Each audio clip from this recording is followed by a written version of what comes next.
Mind ismerjük a tüntetések eszköztárát. Ott van mindjárt a tömeggyűlés, Egyedem, begyedem, tengertánc, hajtósógor, mit kívánsz? a menetelés, a kötelező skandálás, Bőrizomtömlő, bőrizomtömlő, bőrizomtömlő.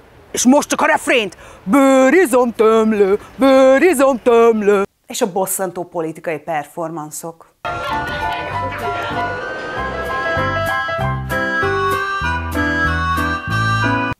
Jó van, na, ennek már több mint 15 éve, az egy másik kor volt.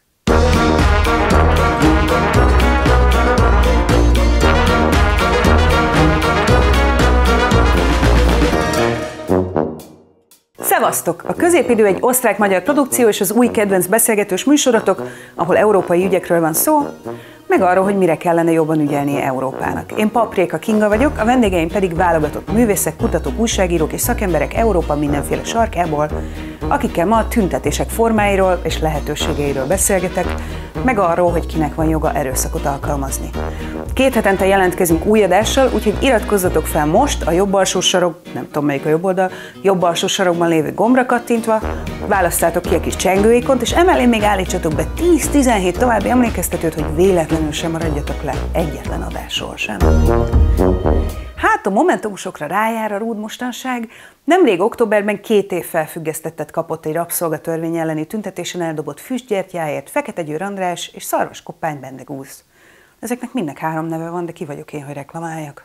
Donát Annát pedig 2-től 8 évig terjedő szabadságvesztéssel fenyegeti az ügyészség, amiért Iványi Gábor egyházát, a magyar evangéliumi testvérközösséget meghurcoló navos razzia idején ő is ellenállt a razziázóknak, akik nem akarták beengedni az újságírókat és a politikusokat, hogy legalább felügyeljék a folyamatot. De azért nem csak a Momentumot érinti a kérdés. 2023-ban több tucat diák ellen indult eljárás a kordonbontós tüntetések után, ahol azért tegyük hozzá, igen bőkezűen kezelte a rendőrség a könnygázt, és többen, köztük a parlamenti képviselő Hatházi Ákos is vérző fejjel támolyogtak haza a rendőri intézkedés után. Egy 16 éves résztvevőnek különösen érdekes vádalkut kínáltak, lezárták volna az eljárást egy kordonbontó diák ellen, ha cserébe egy évig nem megy tüntetésekre. Sas Bíborka állítólag egy üres PET-palackot dobott el. A vádalkut hogy nem fogadta el. Mindeközben tanárokat rúgnak ki és intézményvezetőket távolítanak el, amiért politikai véleménynek adnak hangot egy összeomló oktatási rendszerben. Bezzeg az én időmben! Akkoriban még csak becsületperekkel hallgattatták el a tiltakozókat, meg egyetemi kampuszokat zárt le maga az egyetemvezetés a saját hallgatói elől. De ne feledkezzünk meg minden idők legdemokratikusabb demokratája, Demszky Gábor hőstetteiről sem, például amikor 2006-ban egyazon napon lezáratta a Városháza parkot a tüntetők elől, korlátozta a gyülekezési jogot és a gazdatüntetések korlátozására kitiltotta a traktorokat Budapest belvárosából. Az őszödi beszédet követő tüntetések aztán gyorsan eszkalálódtak, és egy ponton a vízágyú mellé előkerültek a gumilövedékek is, és ezzel gyakorlatilag élve eltemette magát a Magyar Szocialista Párt és annak a minden utód szervezete. Nyilván nem segített az ügyön, hogy pont október 23-án szabadultak el igazán az indulatok, és a gumilövedékek ugyanezen a napon, 1956-ban az MSZP előttpártja belelövetett a békésen tiltakozó tömegbe a Kossuth téren. Hát, ha Gyurcsány Ferenc meg akarta újítani a szocialistákat, ezzel elég szépen leszögezte őket. Persze azóta sok víz lefolyt már a Tiszán, Dunán, életbe lépett a nemzeti merjél nem egyetérteni rendszere, és olyan hosszú már a lista, hogy nem is tudnám hirtelen felsorolni az összes jogsértést, annyit azért megemlítek, hogy sok más mellett gyakorlatilag ellehetetlenítették a munkavállalók legfontosabb tiltakozási eszközét, a sztrájkokat. A hazai tüntetési táncrend nagy változásokon ment keresztül az elmúlt 20 évben, és ahogyan egyre szorosabbra záródik a NER vasmarka, úgy vált a hazai közönség egyre határozottabbá, vele pedig a törvényi szabályozás és a hatóságok egyre szigorúbbakká. Azért persze örülhetünk, hogy csak ennyit kapunk a pofánkra, hiszen egy 10 tonnás betontömböt is ránk dobhatnának. Na de komolyan, a tiltakozások formái és tétjei radikálisan különböznek világszerte. Iránban 2022 óta legalább 550 tüntetőt öltek meg, és több mint 19 000 embert börtönöztek be a hatóságok, akik éppen a nőkkel szembeni hatósági erőszak miatt tiltakoztak. És az Iránban még egészen laza eredmény a 2019-es 1500 halotthoz képest. Mindeközben Nagy-Britanniában egy új szabályozás börtönnel fenyegeti a klímaválság miatt aggódó tiniket, akik ide-oda ragasztózzák magukat, és a művelt közönség hörög, ha valaki leves konzervvel dobál meg egy amúgy üveglappal védett festményt. De mit tehet az ember, hogyha törvényi keretek között nem tud eléggé hatékonyan tiltakozni, hogyha az, amit megenged a jelenlegi szabályozás, az nem elég egy olyan változáshoz, amire alapvető szükség van. Ugorjunk pár száz kilométert, és beszéljük meg a mai vendégekkel. Kinek van joga az erőszakhoz, és ki formálhat rá monopóliumot? A tiltakozás meddig mehet el? Tényleg csak arra való a demonstráció, meg a tüntetés, hogy udvariasan kérjünk valamit, amit aztán a hatalom jókedvébe vagy megad, vagy nem? Vagy van esetleg helye a szabotázsnak, meg ennél eltökéltebb eszközöknek is? Erről beszélgettünk ma szerkesztőkkel és újságírókkal Varsóban, a lengyel fővárosban. Gyertek velünk, hozunk uborkát is! A vendégeim ma Emma Reynolds, a Fridays for Future ausztriai aktivistája, Jana Sliemzina, a Gvára média újságírója, aki az ukrajnai Harkivban dolgozik, és a londoni illetőségű Martin Bright, az Index on Censorship szerkesztője, aki korábban az Observer és a New Statesman rovatvezetője volt, és az Official Secrets című film egyik ihletője. A beszélgetést a Varsói Osztrák Kulturális Fórum látja vendégül.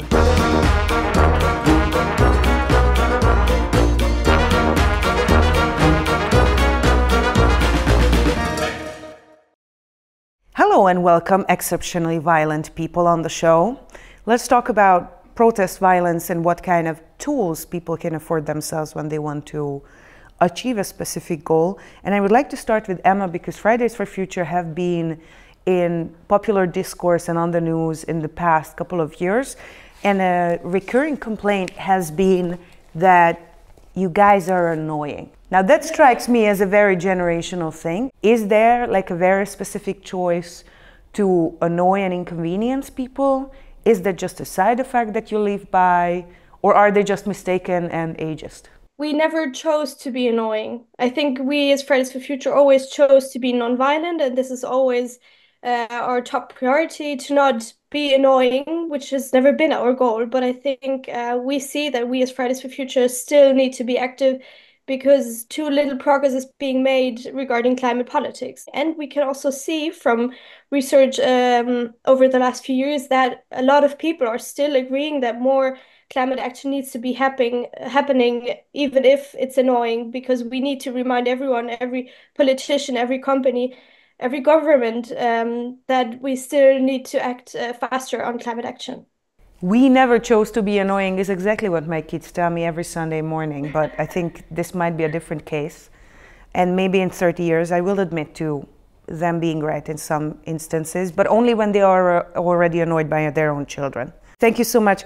Martin, let's put this in a bit bigger context, because ultimately, especially historically speaking, the discourse tends to devolve in a direction where we start to debate what's still protest and what's terrorism, or what forms of protest or political statement or force can we apply. Protest is supposed to be annoying, right?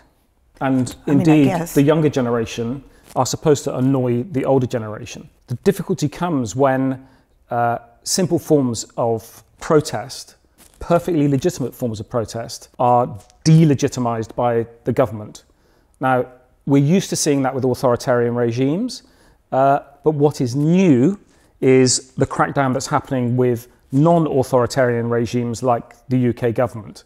So increasingly we're seeing very, very severe sentences for protesters, particularly climate change protesters in the UK, and organisations such as mine, Index on Censorship, which has kept an eye on this kind of protest for 50 years now, are becoming increasingly concerned about this. I think it's still the past government that introduced new legislation, but the new hasn't really done away with them. Protest itself is becoming illegal. I mean, it sounds drastic, but that is the case. So we are seeing people being arrested for being on demonstrations. We're seeing people being stopped and searched by the British police simply for walking past a demonstration.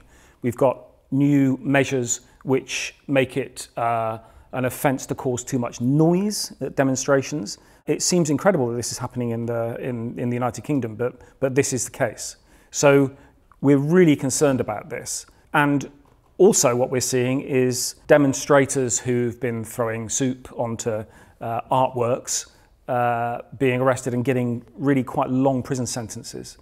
So this is new for the UK, which prides itself on a spirit of free expression. Jana, I would like to ask you, how do you feel about these more explicit forms of protest? For instance, sabotage. I think that if sabotage helps achieve goals that activists need to achieve that are unachievable by any other means, by peaceful protests, that sabotage is fine. And I do think that it's important sometimes to take the the right to violence from the state's hands. Of course, you're talking about this living in a country where protest currently is illegal. Well, under martial law in Ukraine, protests are illegal, but in Kharkiv, where I live, we still did some form of protest last, I think in 2023, against illegal construction in the park, which no one should construct anything on, especially business center. And they didn't. So it wasn't sabotage, it wasn't violent. We went on a picnic and said to everybody, it's picnic. And we went and got media coverage, and government, local authorities rolled back on it. So it is illegal to protest, but when an officer comes to you and asks if it's a protest, you say no, and then it's not illegal. In European countries, there are very specific regulations on how you are supposed to be protesting and how you shouldn't. The example that Martin has brought up, I think, is very important, and it is happening. There is a push in a lot of countries. Spain at some point had gigantic fines for organizing protests on social media. What do we think about these legislations? Maybe, Martin, you can tell us a little bit about how this historically comes into place. What's largely happening, and I think this is a serious concern, is that politicians are making legislation simply as propaganda.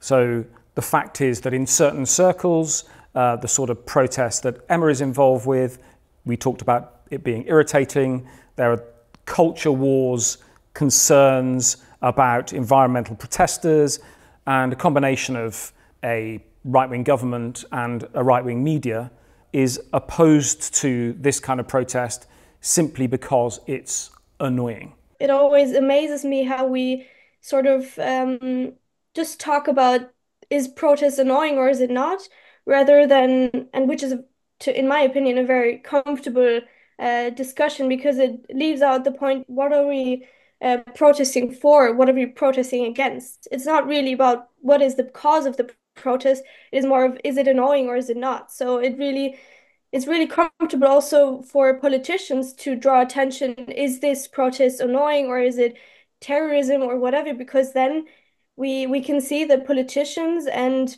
lobbyist groups can draw their attention and speak about the forms of protest that are comfortable for them, but not really talking about what is their responsibility, what we are asking them to do. It's a very complex situation that we are in, and as I said earlier, we never imagined to exist for now almost 6 years now as Fridays for Future worldwide.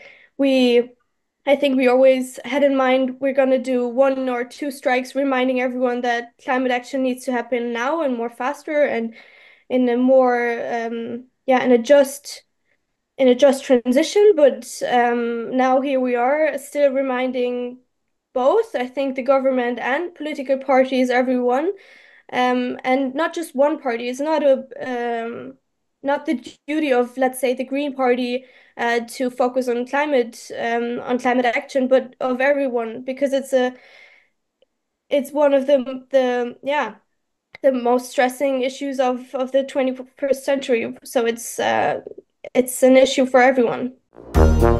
So we always come back to the idea of the bourgeois everyday that shouldn't be upset by these external factors, but these are not external factors after all. But I think to be truthful to the problem, we have to turn it on its head, because I can very well agree that protest, when it's about vital issues, should be allowed to trespass the boundaries of sort of everyday courtesy.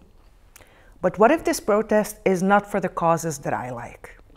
What if this is vigilantism from the far right, of which we see more and more? A couple of decades ago, we had protests by something called the Countryside Alliance, which was against the then Labour government, from people from the countryside who felt that the Labour government was encroaching on their rights, including the right to hunt animals. This was not particularly, it was not particularly popular with liberals, but if you're a supporter of protest, then of course that kind of protest has to go ahead. Where it becomes much more difficult, of course, is when you have extreme right protests against asylum seekers, for instance, which always has a risk of turning violent, but may not turn violent. And again, I think you have to be very careful about recognising that people have the right to protest even about things that you find extremely distasteful. We sometimes make the mistake on the centre ground of politics or on the liberal side of politics that the politics of the street is always a good thing. And I think it's quite important to remember that it isn't always a good thing. There are plenty of examples in history when politics enters the street, that is actually a sign that the democratic process is breaking down. We can all approve of protest. We can all recognise that going onto the streets to express our dissent is important. But this is a complex matter, and sometimes when politics enters the street, it's not to the common good. I agree that the violence in the streets or violent protests is an indicator that the social contract has come to some sort of disruption. But in Euromaidan in 2013, the state started the violence, and then people fought back. And then the state started to shoot people in the street in Ukraine, in Kyiv. The social contract was broken, and it was necessary to stay the ground until something changes and disrupt everything around it, because no democratic process could exist when police beats up students. What's the goal of far-right extremist violence? When people protest in anti-racist riots, they want proper treatment, right? They want to address white supremacy. They want something, they do not want to hurt anyone. They want normal attitude to themselves. When far-right protests or extreme far-right violence, what is their goal? Their goal is to force people out of their homes. I don't think forcing people out of their homes should be given, street legitimacy. Because it's wrong to force people out of the home, I don't know. I know this is a very weird thing to bring in here, but I do live in a country where a good portion of the population and the entire government thinks that Ukrainians fighting back against the Russian invasion is a misguided point, and that they should have preserved themselves, as in you guys, Ukrainians, should have preserved yourselves by just giving things up, because there would be less destruction.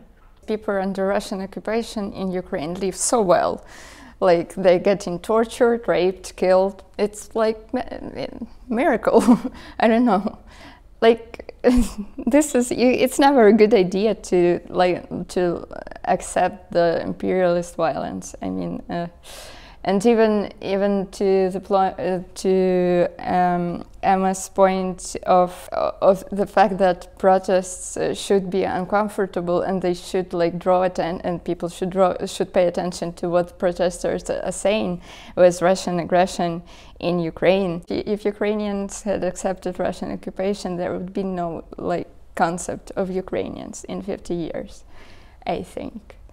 And I have very, very good reason to think so. On the walls of some occupied and recently deoccupied houses in Kharkiv Oblast, Russian soldiers wrote phrases like, "It's not a war crime if you had fun." So I'm not sure what peaceful resolution in giving up can be considered. They don't think Ukraine can exist. If we accept what you say, Jana, which on so many levels we should, but if we go with your point that we should judge the tools of a form of protest or resistance by its goal, then shouldn't we feel heartbroken for all the oil barons that Emma's protests are shortening of wealth? Well, I'm very sorry for everyone that is suffering from not being able to finance their next private island. Thank you. Yeah, I think we're going to work on finding another place for them where they can be happy at. The founding conflict of the Soviet Union, and consequently a lot of consecutive movements and discourse, is between the Bolsheviks and the Mensheviks. We always come back to this: are we allowed to use violence towards our righteous means?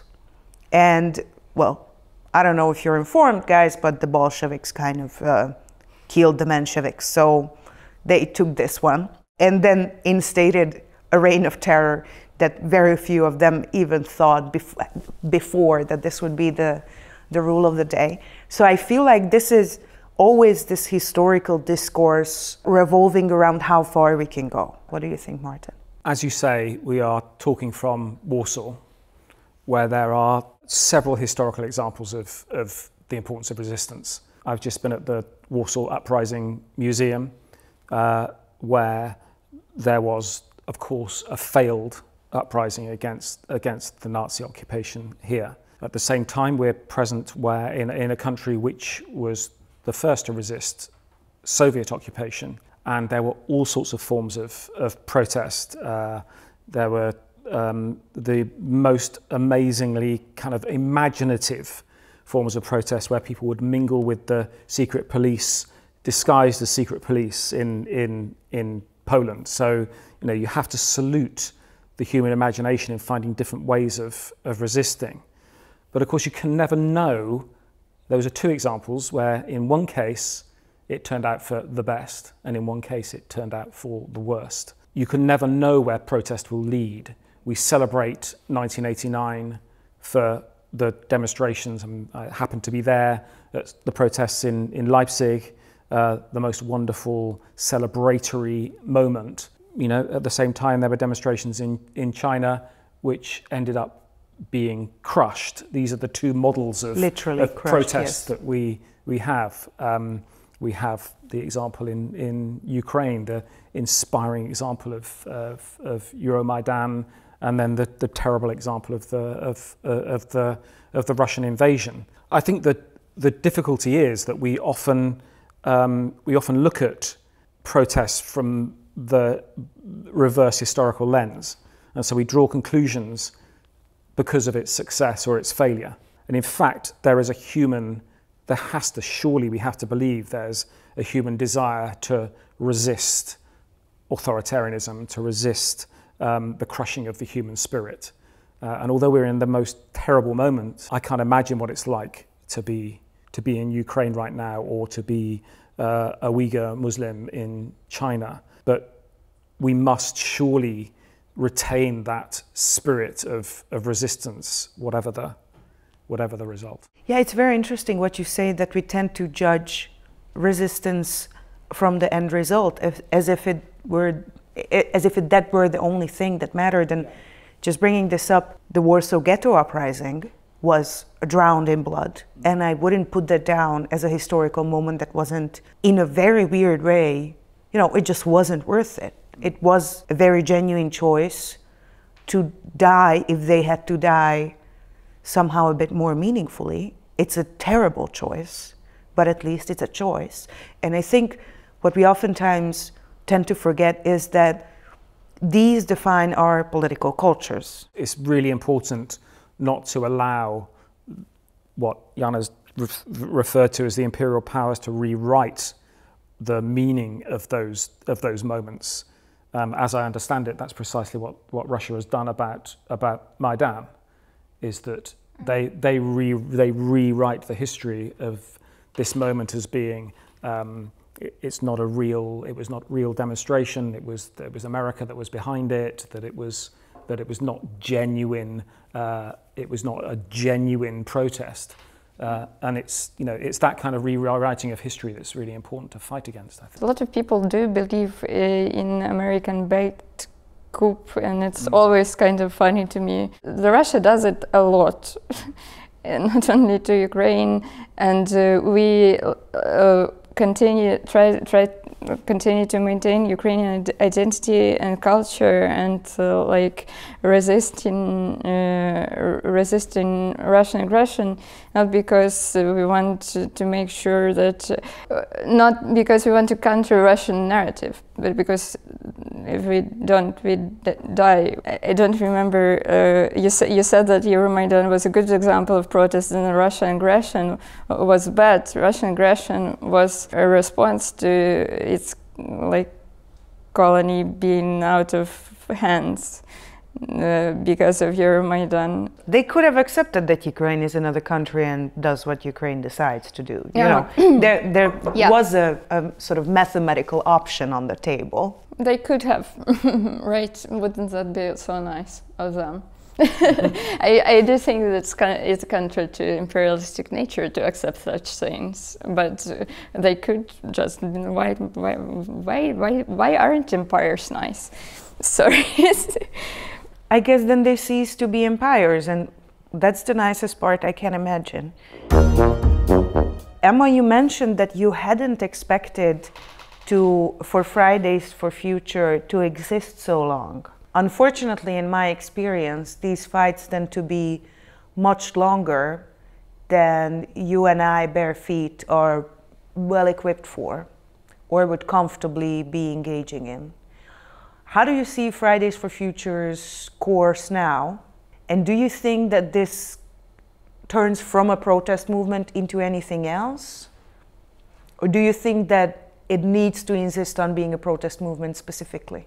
I'd say some of us started to get to be like lobbyists as well, to talk with politicians about certain laws, what we agree on, and what we propose as legislations. But we also are on the street as well, because we see it's necessary. Without us, there's still too little progress. We are kind of the alarm that is always there in the morning, reminding everyone that they need to wake up and they need to still act on more laws that are that we need to address. But I think right now it's we in Austria especially, and in other countries like Germany, we see that we also need to evolve. Also regarding the rise of the far right, we helped to organize the demonstrations in January. I'm sure you saw the pictures and the videos of the demonstrations against the far right in Germany, and we also organized some in Austria as well, now before the election 2 weeks ago, because it's very clear that the fight for democracy and the fight for climate action are, well, they're so intertwined and so necessary for each other that it's very clear for us to not only focus on climate action, but to always connect it to other issues, to other topics that are, well, because we see the climate action is the basis of all of it, and we need to connect it, that also people understand it better, what is our concern and what it's actually about.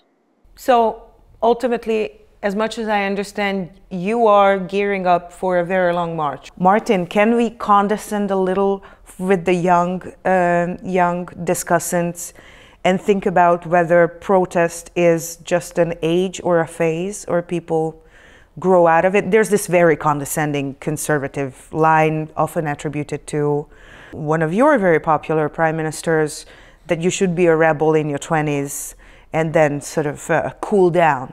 Do you think that's fair, or is that just spoken from a position of power? It isn't always just young people that are on the streets, of course. But I think, I mean, one thing that struck me from this discussion and thinking about these various revolutions and their significance is that we do need to look at the historic significance of those big 20th century revolutions and as they drifted into the 21st century, because, I mean, it may sound like I'm contradicting myself, but it doesn't matter when these things work and when they don't work.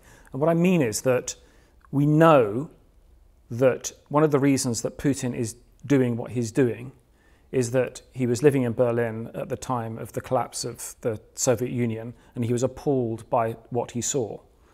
And so we know that oppressive regimes look at what happened across Eastern Europe with horror, that the idea that people can go onto the streets and genuinely make a difference, they can genuinely transform countries, they can bring about democracy, they can engender a spirit of social democracy or freedom.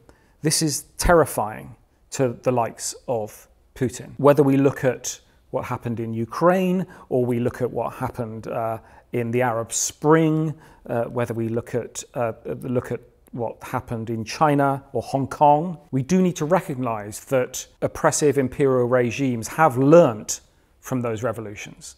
They have learnt what happens if you don't crack down.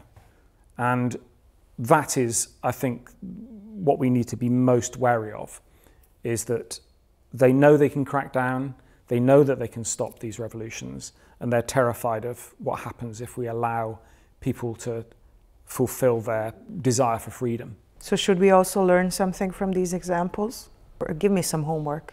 give you some hope, maybe. We may not have found the best way to express our desire for freedom, but you've got to hope that it doesn't always end in war. I was very struck, in fact, by the young Germans that I spoke to recently in Hamburg, who were very resistant to the conventional view of how to stop fascism. So the conventional view, according to them, is the only way to stop fascism is war. The only way that we stopped the Nazis was by carpet bombing Dresden. The only way that we stopped the Japanese was to drop atomic bombs on Hiroshima and Nagasaki. And their view was that this was mistaken. There was resistance to the Nazis, that students did resist the Nazis, and that if we study the way that authoritarian regimes are resisted, we can maybe think of different ways of stopping aggression than war. People who participate in protests should learn first aid and wear comfortable sneakers and study where they protest before they go there and study where to run away if things get heavy, and get a buddy or two. And the phones are kind of, on one hand, they can help you orient yourself, and on another, they can give to people you don't want to give your data. You also publish in English on Guara Media. A little, so yeah. People should seek this out to see your ideas firsthand. If people understand and empathize with what you've just told us, how could they meaningfully show support in the framework of either protest or whatever kind of support? So if you're someone who lives in a country who can give military aid to Ukraine, then you can call your representative and ask them to stop giving it to Israel and give it to Ukraine instead, because we don't do what Israel does, and we really do need it to protect ourselves. Donate if you can. If you don't want to donate like Ukrainian military, fine. Donate to Ukrainian charities. Thank you. És szerinted érdemes hidat foglalni, kordont bontani, töltött káposztával megdobálni Munkácsit? Milyen tüntetésen jártál már, és mit tartasz alkalmas tiltakozási formának? Írd meg nekünk kommentben, és ha már odalent jársz, nyomj egy tetsziket és iratkozz fel. Küldd el a műsort a tarsajlemezes uncsitesódnak és a kockásinges nénikédnek is, és ha van kedved, támogass minket a patreon.com/eurozine oldalon. Ez a műsor ugyanis az Eurozin magazin produkciója. Ha még nem hallottál rólunk, akkor spuri, azonnal nézd meg a weboldalunkat, mert ez a remek online magazin hiányterméket árul, méghozzá ingyen. Minőségi, lassú újságírást mindarról, amiről érdemes az embernek gondolkodnia. Európa szerte 100-nál is több partnerlapot szemlézünk és fordítunk angolra, illetve a saját tartalmainkkal mutatjuk az utat a digitális zajban. A médiapartnereink a bécsi Októ TV és Magyarországon az Átlátszó. Ez a talkshow az Európai Unió Kreatív Európa programja és az Európai Kulturális Alapítvány társfinanszírozásával készül. Fontos, hogy az itt kifejtett nézetek és vélemények csak a megszólalóké és a szerzőké. Nem feltétlenül tükrözik az Európai Unió vagy az Európai Oktatási és Kulturális Végrehajtó Ügynökség véleményét.